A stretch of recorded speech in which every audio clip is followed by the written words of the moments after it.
This is my basement. We notice that every time it rains, this wall right here is wet and damp. It's not pretty. It's kind of ugly. Right now it's all painted up just to cover the ugliness, but in about a week or two after raining, it will be damp and ugly all over again. So here's a look at my basement. There's actually 2 windows, and one of the windows is in the photo that you saw previously. And every time it rains, all of this wall gets wet and damp. The black lines are the borders of my house. Here are the staircases that's going up towards the first floor. Outside in the garden, it's all soil right here. All soil right here as well, because this is part of a garden. In order to stop the water getting in through this part of the wall right here, we're going to build cement. We're going to lay cement all over this and cover up all the soil right here. That's the solution. It's just that simple. So whenever it rains, the water will hit the cement first, and then it will just slide right off into the soil that's in this area right here. Having the cement in this area will prevent water from ever seeping under and into the wall of the basement. Let's get started. Here you can see that we've removed a significant chunk of the soil.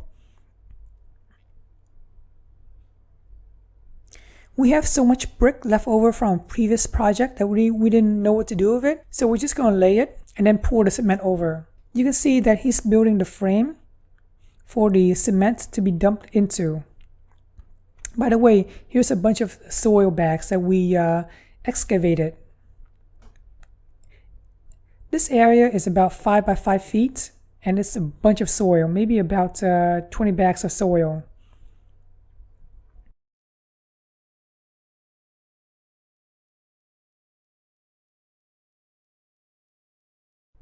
You don't really have to go deep, but we're going deep just to be sure, extra sure.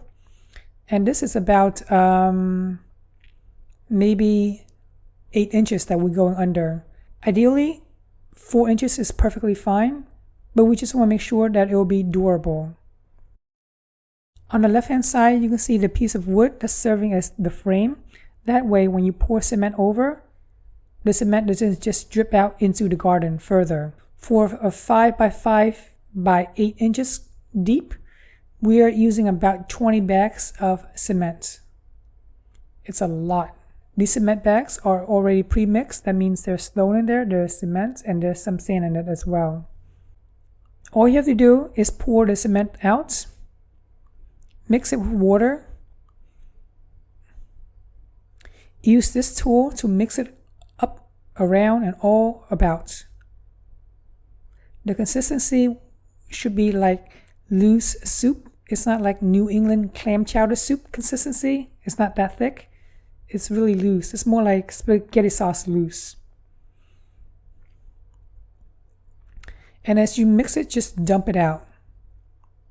Initially, it doesn't have to be nice and pretty. All you have to do is just dump it out. For now, don't worry about making it look pretty. He's wearing just regular sneakers, and these sneakers will be tossed in the trash later on. You really should be wearing boots to do this if you want to protect your shoes. You can see how the frame comes into play here. That way the cement doesn't drip all over the place. Now use another tool to smoothen it out. You can get all these at Home Depot in the same section as you got the cement bag.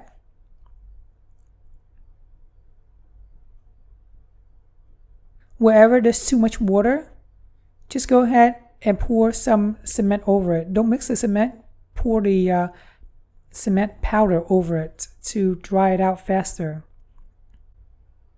If you have to step over the cement to fix a mistake or whatever, use a plank board to step on it and then smooth whatever you need to. Here we're just using a vinyl plank that we got from another project to step on it. Easy, right?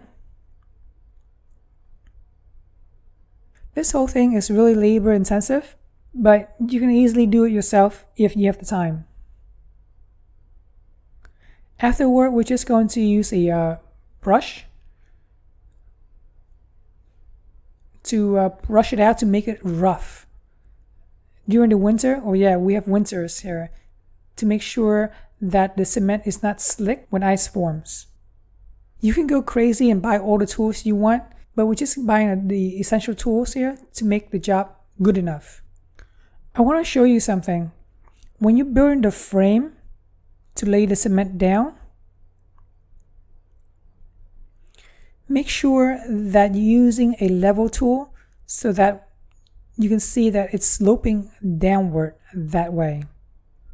So when rain hits,